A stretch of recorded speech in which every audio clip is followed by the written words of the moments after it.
turagira ngo dusome kuva ibice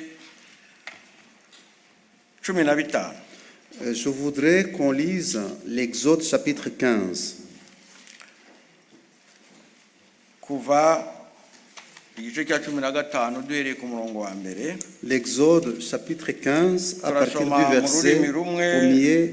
mu gifaransa bagerageje kubiprojecta. Nous allons lire en Kinyarwanda et en français. Kuko dufite Essayez de igihe lire gito, sur.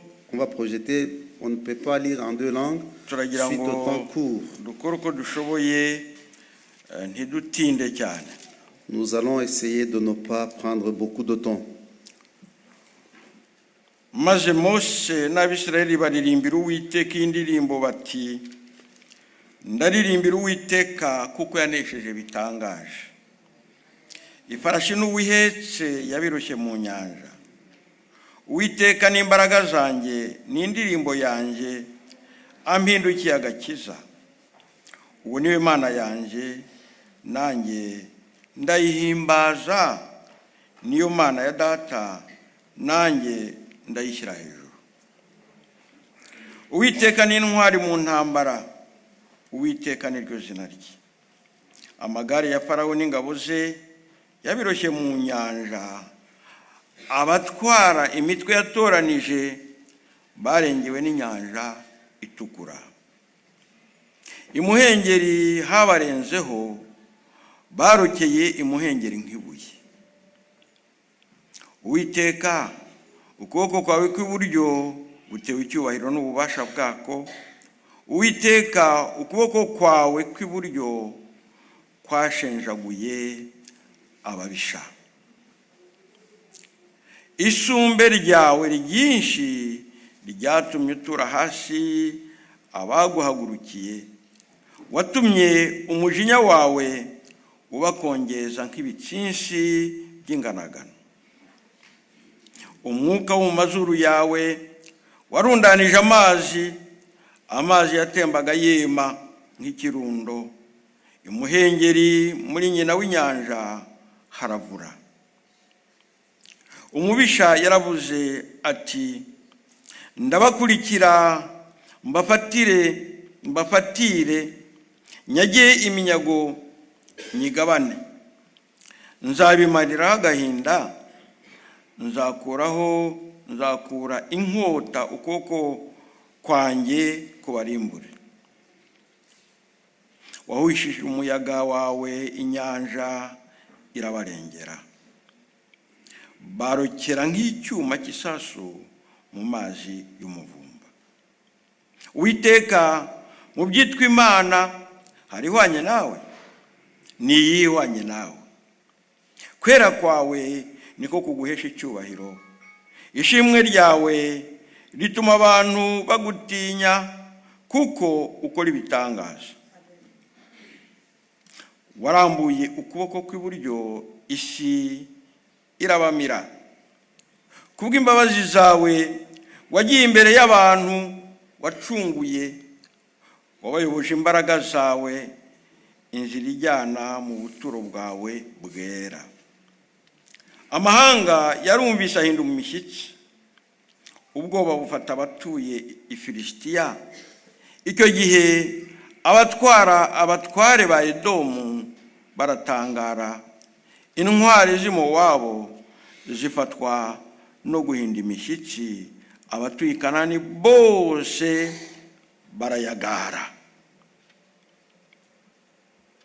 Kandi tusome ku murongo wa 20. Kandi Miriyamu umuhanuzikazi mushiki wa Aroni ajyana ishako. Abagore bose barasohoka bamukurikira bafite amashako babyina. Miriyamu akabikiriza ati, muririmbire Uwiteka kuko yanesheje bitangaje. Ifarashi n'uwihetse yabiroshye mu nyanja. Amen.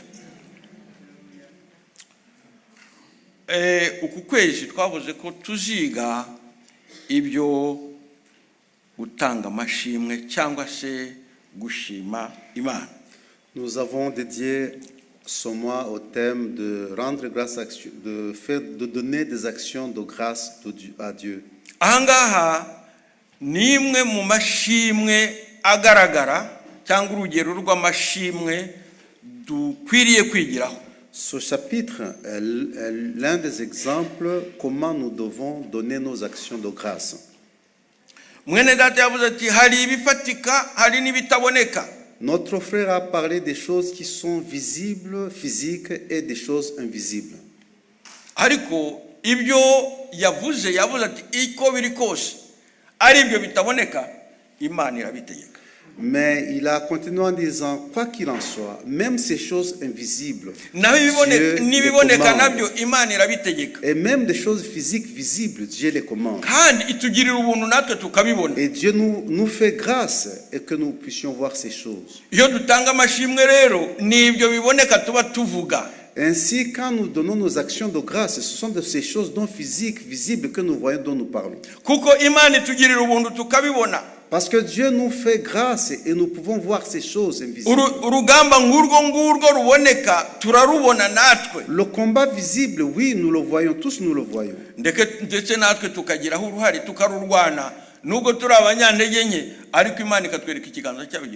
Et même étant faibles, Dieu nous fait grâce et nous assumons nos responsabilités.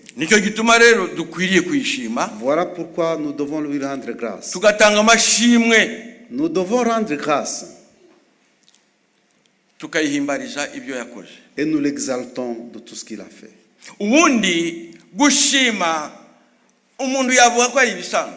Rendre grâce à Dieu, nous pouvons dire que c'est une action commune, normale. Kuko abari hano bafite abana barabizi neza cyane. Parce que ceux qui sont ici, qui ont des enfants, ont cette expérience. Et même ceux qui n'ont pas d'enfants, ils ont vu des enfants et ils ont été enfants. Ils savent de quoi on parle.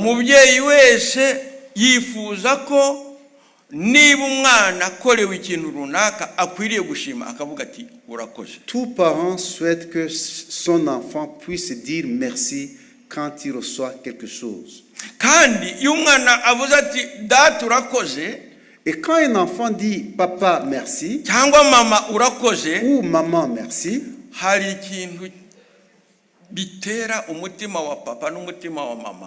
cela crée quelque chose de l'enthousiasme dans le cœur de maman ou de papa.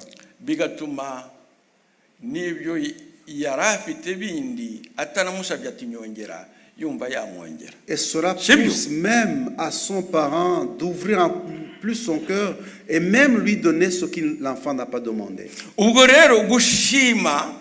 Ainsi, rendre grâce ni kimwe mu ngingo igaragaza uburere bwiza wakwifuriza umwana wawe. C'est l'un des caractères, des éléments qui montrent que l'enfant est bien éduqué.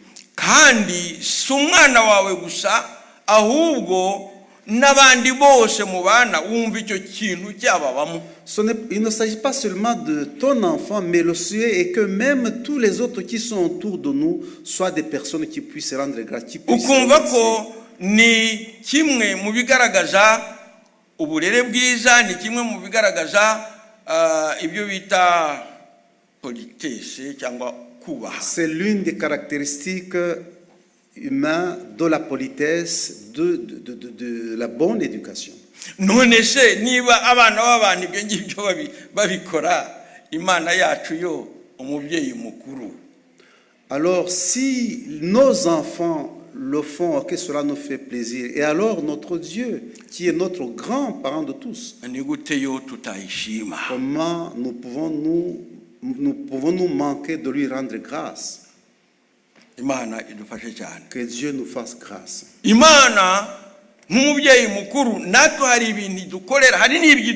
Dieu, en tant que notre Père, il y a des choses qu'il accomplit pour nous. Il y a des choses qu'il nous dédie, qu'il nous fait, qu'il nous donne.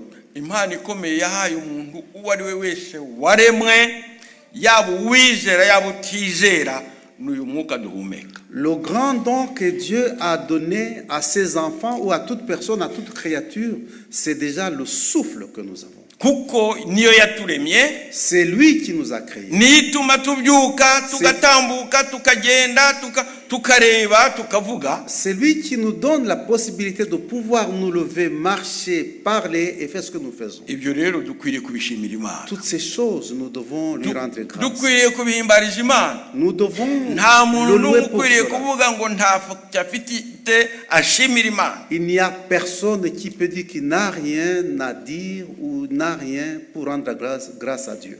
Yewe n'iby'Imana yaremye byose birayishima. Et même toute sa créature Yo dusomye lui muri rend grâce. muri Hoseya ibice 2:21. Quand nous lisons dans Osée chapitre 21, Muje kwasoma. vous pouvez lire cela plus tard. Dusanga isi nayo Nous constatons que la terre loue Dieu. yayihaye imvura. Dieu, la terre qui reçoit la pluie que Dieu a créée. Bigatuma ibimera bimera. Ainsi, quand la terre est arrosée, les plantes poussent. Tukabona amatunda yo kurya. Ainsi, nous trouvons des fruits pour manger. Ariko nyamara ubutaka nibwo bwishima bushimira Imana. Et pourtant, la terre loue le Seigneur. Bugatanga ishimwe ryo gutanga izo mbuto zikamera. La terre loue Dieu, le fait que la terre, une fois arrosée, donne le fruit que les hommes mangent. Umwana w'umuntu nawe izo mbuto akazirya. Et l'enfant créé par l'homme bénéficie de ses fruits. Il mange ses légumes. Est-ce que l'homme n'a pas de quoi louer le Seigneur? Et l'homme n'a pas de quoi rendre grâce à Dieu devant lui, dans sa présence. Normalement, donner des actions de grâce, dans la langue originale terme original de Somo, en hébreu, ça veut dire l'offrande d'action de grâce. L'offrande d'action de grâce parce que tu es en paix.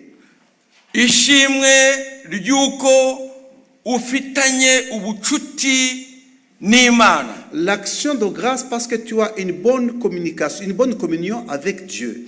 Kandi ni igitambo utamba ukagitamba n'ubushake. C'est aussi une offrande que tu donnes volontairement. Ntabwo ugomba kubitegekwa. Ce n'est pas une obligation. Ariko ni ituro utanga kubwo ishimwe y'ukuri amahoro. C'est une offrande que tu donnes au Seigneur parce que tu es en paix. Gushimira Imana ibyo yagukoreye. Rendre grâce à Dieu de ce qu'il a fait pour toi. Rendre grâce à Dieu de ce que tu es.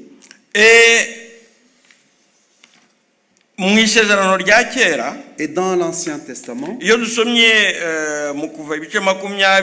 quand nous lisons Exode chapitre 20, Exode chapitre 20 verset 20,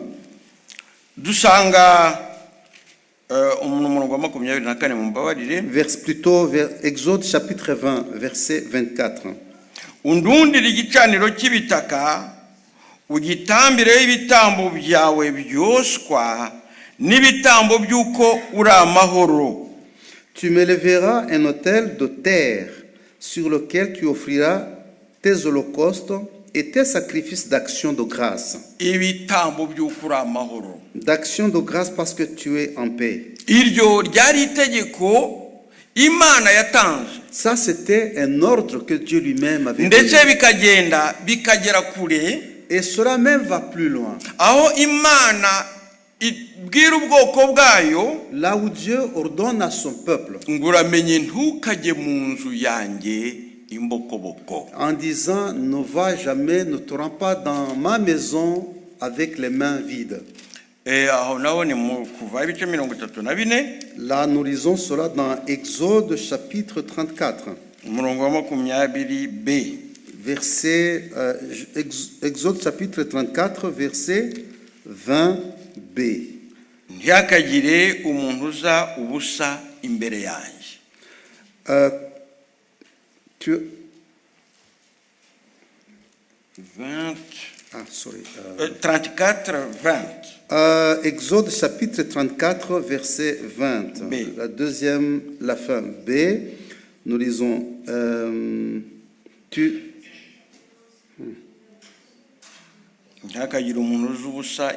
Ah oui, et l'on ne se présentera point à vide devant ma face. Yes. Depuis abera iyo bajyaga imbere y'Imana babaga bazi bati turitegura ishimwe ituro ry'ishimwe kuko turi amahoro. Dès le commencement, les enfants de Dieu se préparaient leur offrande pour rendre grâce à Dieu parce qu'ils étaient en paix. Harandi maturo. Il y avait aussi d'autres types d'offrandes. Il y avait d'autres sacrifices. Mais ensemble, tout c'était une ordonnance.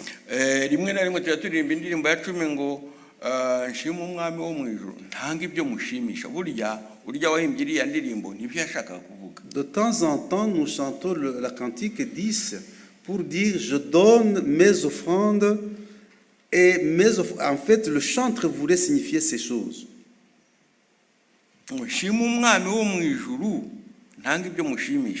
Je bénis l'Éternel qui est aux cieux et je lui offre des actions de grâce. Je donne des actions de grâce au Seigneur avec des offrandes que j'amène dans la maison de Dieu. Amen. Ibyo rero rimwe na rimwe twagiye byagiye abantu bagiye babiteshukaho ntibabihe n'agaciro kabyo. Alors avec le temps ça a été dilué et les gens ne donnent plus l'importance à ces choses. Ariko tujye tumenya ngo itegeko ry'Imana icyo Imana ishaka nuko tuyishima kubwo amahoro yaduhaye. Nous devons comprendre que nous sommes appelés à rendre grâce à Dieu, à lui offrir des actions de grâce parce que il nous a donné la paix. Mbese twashima Imana kangahe twayishima ryari gute? Combien de fois nous devons rendre grâce à Dieu et comment nous devons lui rendre grâce? Uko turiho uko duhumeka dukwiriye gutanga amashimwe ku Mana. Tant que nous sommes en vie, tant que nous respirons, tant que nous sommes, nous devons rendre grâce. Iyo dusomye mu Batesalonike, et quand nous lisons dans Thessaloniciens, ibice 5 umurongo wa 18, chapitre 5 verset 18. Abatesalonike ba mbere, 1 Thessaloniciens chapitre 5 verset 18.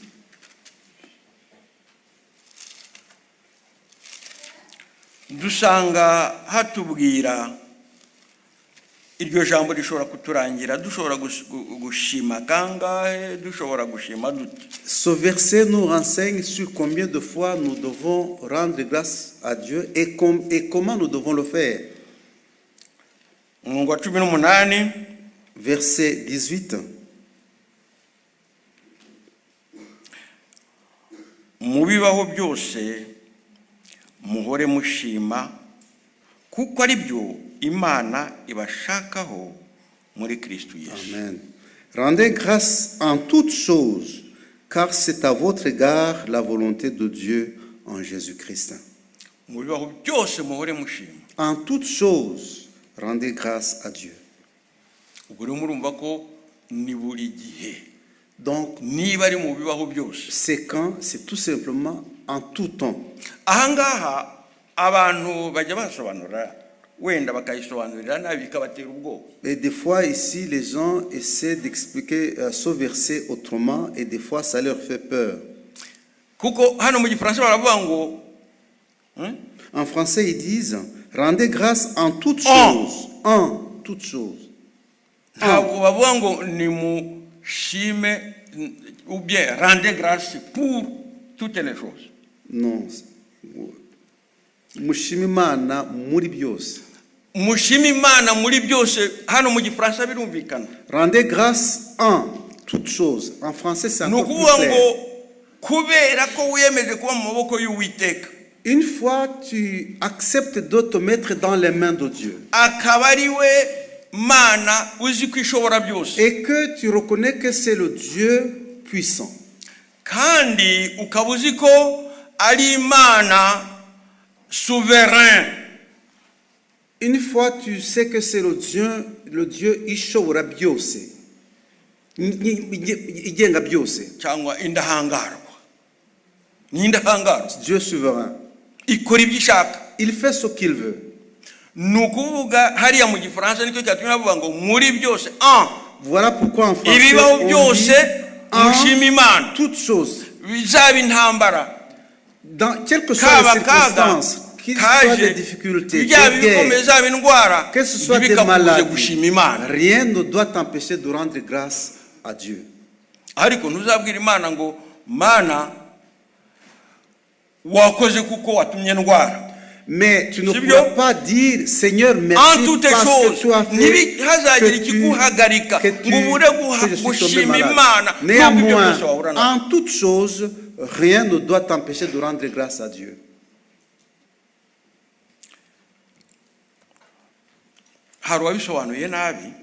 Il y a quelqu'un qui a expliqué ce verset autrement. Et ça a donné des conséquences énormes. Alors,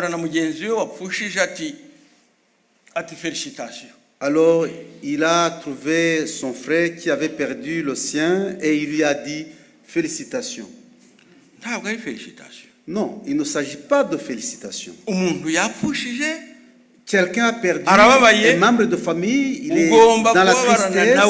Tu dois prendre la tristesse. Tu dois souffrir avec la personne, car la Bible nous le recommande.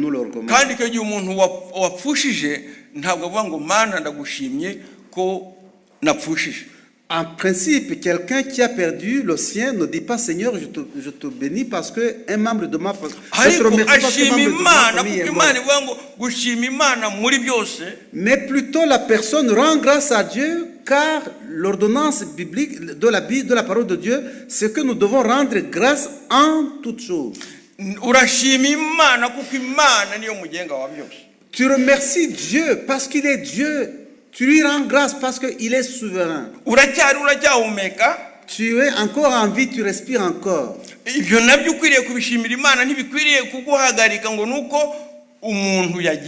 Malgré cela, tu respires encore, tu es en vie. Malgré que tu as perdu quelqu'un, cela ne doit pas t'empêcher de rendre grâce à Dieu dans sa gloire.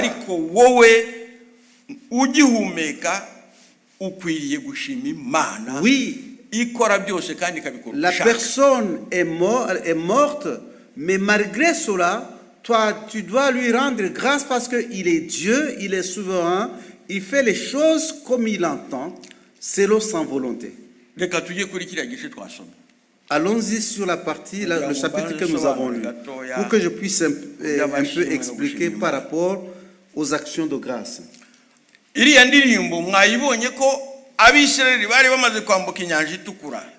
Vous avez vu le chant, c'est après que les Israélites venaient de traverser la mer. C'est le chant de Moïse. C'est lui qui est l'auteur de ce chant. Alors il a chanté avec le peuple de Dieu. Il parlait de la puissance de Dieu. Il parlait, il exaltait le Seigneur. Il exaltait le commandant en chef, le chef des armées.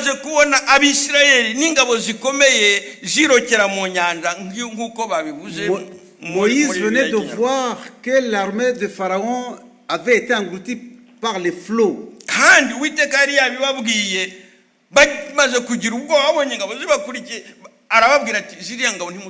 Et l'Éternel venait de leur dire, l'armée que vous voyez, vous ne reverrez plus.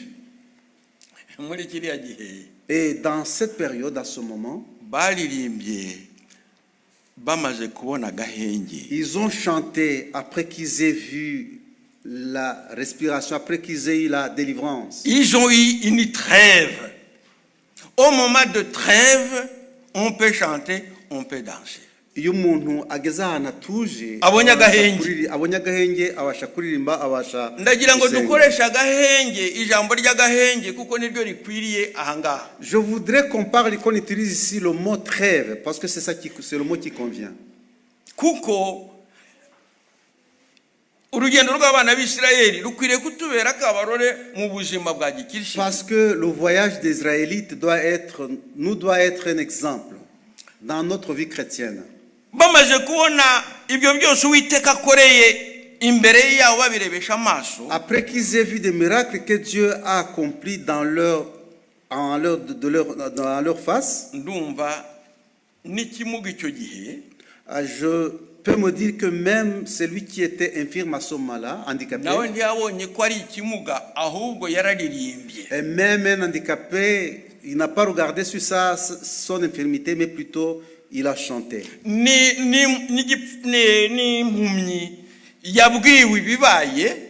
Et même l'aveugle à qui on a raconté ce qui s'était passé, ce qui venait de se passer, sûrement lui aussi il a chanté. Que Dieu soit loué. Quand Dieu accomplit des choses miraculeuses et que nous expérimentons cela avec nos yeux et que nous puissions aussi entendre de nos oreilles, cela nous donne la joie et cela nous donne la paix. Et c'est vrai, cela, il y a de quoi se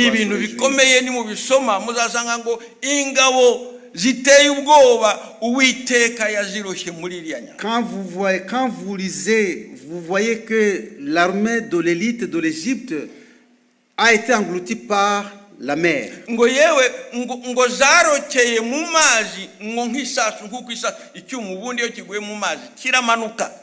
En principe, un métal, quand il tombe dans l'eau, il descend. Mais ici, on nous précise qu'ils ont été engloutis comme un plomb dans la mer. L'eau, les flots de la mer se sont durcis.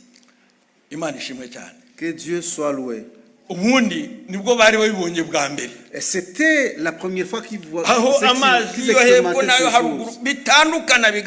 en voyant que le flot du sud, de la gauche à droite, s'arrête et durcir. Et ils ont expérimenté cela. Ils ont traversé la mer. Ils sont arrivés à l'autre rive. Et quand ils ont vu cela, et dans cette trêve, ils ont commencé à chanter pour le Seigneur, à louer le Seigneur. J'ai choisi ce chapitre parce que nous sommes au 5e jour de la nouvelle année. Nous aussi, nous avons traversé. Nous avons traversé la mer Rouge qui s'appelle 2024. Il y avait beaucoup de choses qui nous suivent. Sûrement, tu as rencontré aussi des flots de manière diverse. Mais Dieu nous a ouvert la porte. Dieu nous a ouvert l'issue. Tu ne savais pas que tu allais terminer 2024 suite aux difficultés, aux problèmes, et peut-être que tu étais désarmé, complètement désarmé. Et peut-être que tu t'arrêtais, que tu étais anéanti. Mais toutes ces choses, Dieu t'a fait traverser. Et enfin, tu as traversé l'année 2024.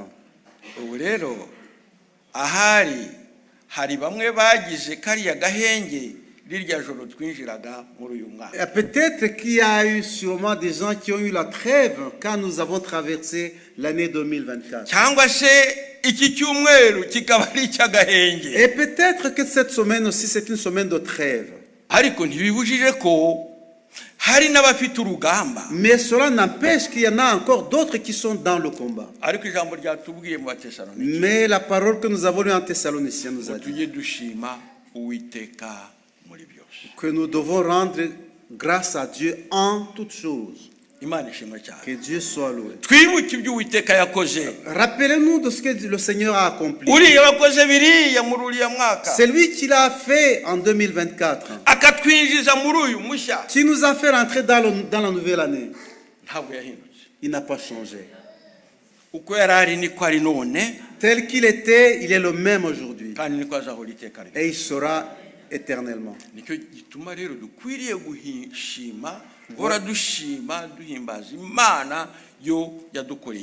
Voilà pourquoi nous devons toujours rendre grâce à Dieu.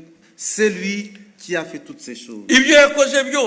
Tout ce qu'il a fait, ne te dis pas que c'est à cause de ta force. Non. Il a fait à cause de sa grâce. Tout ce que tu as acquis, les difficultés que tu as surmontées, la maladie dont tu as guéri, ce n'est pas parce que c'est nécessairement à cause de l'intelligence des médecins. Oui, les médecins soignent, mais Dieu guérit. Dieu qui est le médecin des médecins. Voilà pourquoi. Voilà pourquoi en fait David l'a bien compris dans le psaume 105. Et il dit, psaume 105, 115, pardon. Psaume 115, verset 1. ntabaritwe uwiteka ntabaritwe ahubwo izina ryawe abariryo wa icyubahiro kubw'imbabazi zawe n'umurava wawe. Amen. Amen. Non pas à nous, Éternel, non pas à nous, mais à ton nom donne gloire à cause de ta bonté, à cause de ta fidélité. Amen. Dawidi amaze kubibona.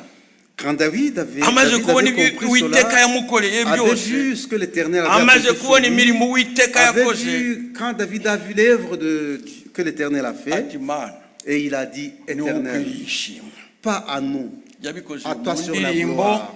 Il a chanté. Il a donné ses actions de grâce sous forme de chant. Parce que des actions de grâce, tu peux le faire de plusieurs manières. En chant, tout comme tu peux donner une offrande d'action de grâce.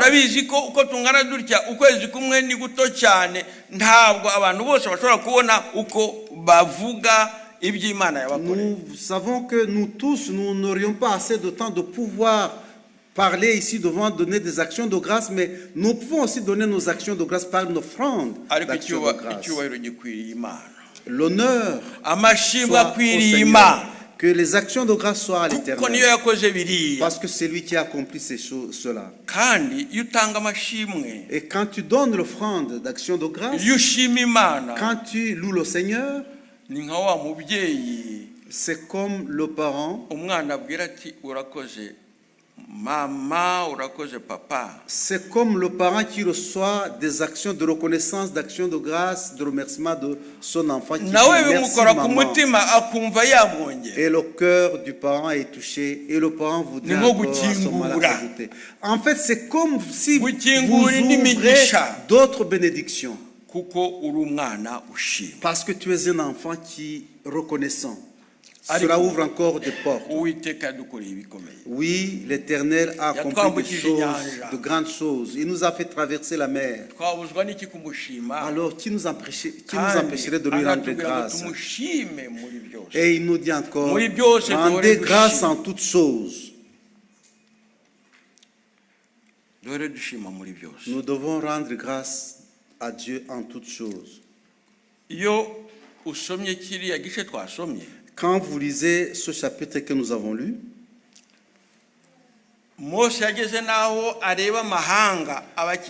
et Moïse a regardé le peuple qui les entourait. Et il a constaté que les Philistins et les Édomes, ils étaient là, ils attendaient qu'ils mènent le combat avec eux. Mais parce que quand les étrangers ont vu ce que Dieu avait accompli aux Israélites, ils ont commencé à ils tremblaient. Et dans le chant de Moïse,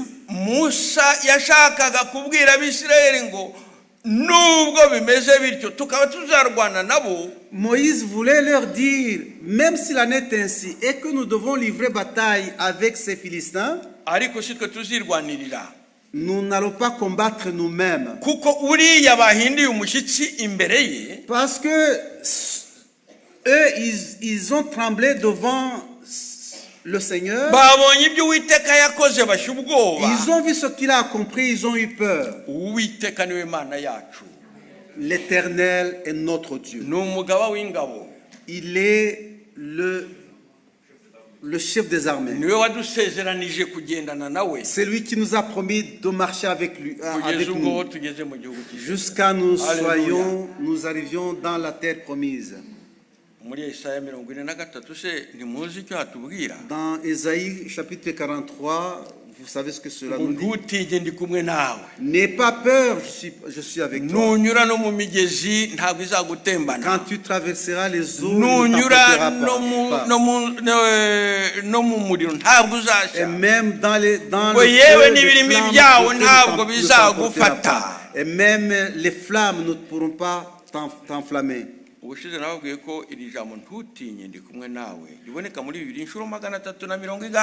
La fois dernière, je vous ai dit que ce mot, ne crains pas, on trouve ce mot dans la Bible plus de 360 fois dans la Bible. Et chaque jour, même aujourd'hui, nous sommes sur cette promesse. Alléluia.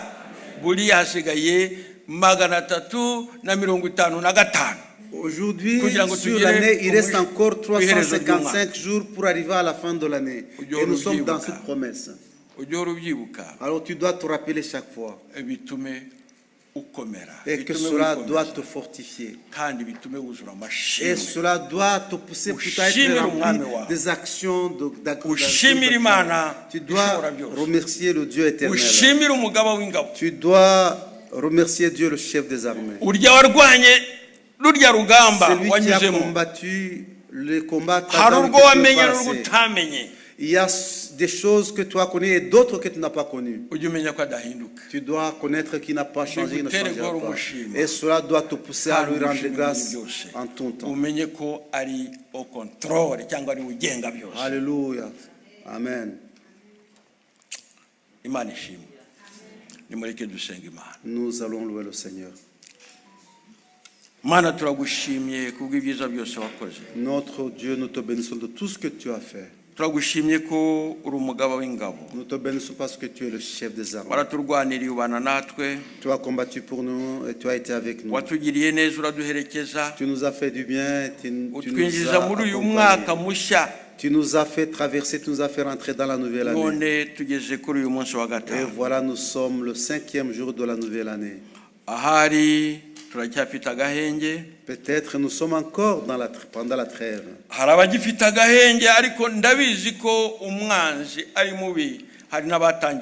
Il y en a ceux qui ont la trêve, mais nous connaissons aussi que l'ennemi guette et il y a ceux qui sont déjà engagés dans le combat. Mais nous nous réjouissons de la promesse que tu nous as faite. Que tu seras avec nous, que tu nous porteras et que tu feras des choses nouvelles. Nous te bénissons, Père. Nous te bénissons, le Créateur du ciel et de la terre. Nous te bénissons parce que tu es avec nous. Mais ton souhait, c'est que nous continuions à avoir la foi en toi et que nous demeurions avec toi et que nous puissions fixer notre regard vers toi et que nous continuions à t'obéir, à obéir à ta parole. Oh, reste avec nous, Seigneur. Et que cette année, Seigneur, soit une année d'obéissance. Et que ce soit une année, Seigneur, pour rassembler. Que ce soit une année, Seigneur, de demeurer avec toi et de chercher ta grâce. Et ceux qui sont en communion avec toi, ô Seigneur, parle-leur de tes secrets.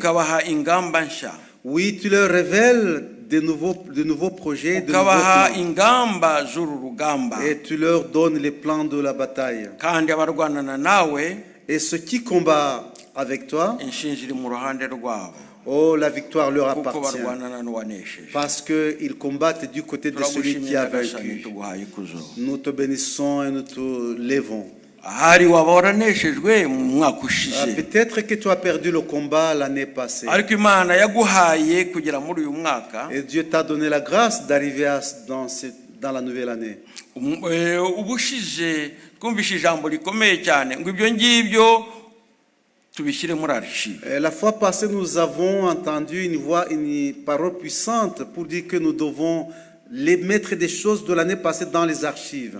ariko ibyo dushyira muri archive, Mais qu'est-ce que nous mettons dans l'archive? ntabwo ari ibyaha dushyira muri archive, ahubwo ibyaha turabyihana. Ce ne sont pas des péchés que nous mettons dans l'archive. Les péchés, nous intege nke repentons. tukazihana.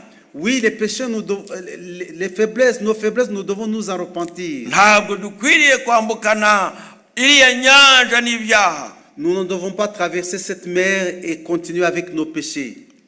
ngo tuyambukane intege nke, Traverser cette mer avec nos faiblesses. kuko hakurya haracyari abafilisitiya, De l'autre côté, dans la nouvelle année, il y a toujours des hakurya Philistins. hari abayedomu, De l'autre côté, il y a toujours des Édoniens. kandi abo ngabo bahindishijwe umushyitsi no kubona twambutse. Et ces gens tremblèrent quand ils nous ont vus traverser. ariko ntidukwiriye kwambuka dufite icyo dupfa n'umugaba w'ingabo. Mais nous ne devons pas traverser et continuer à avoir des choses qui nous séparent de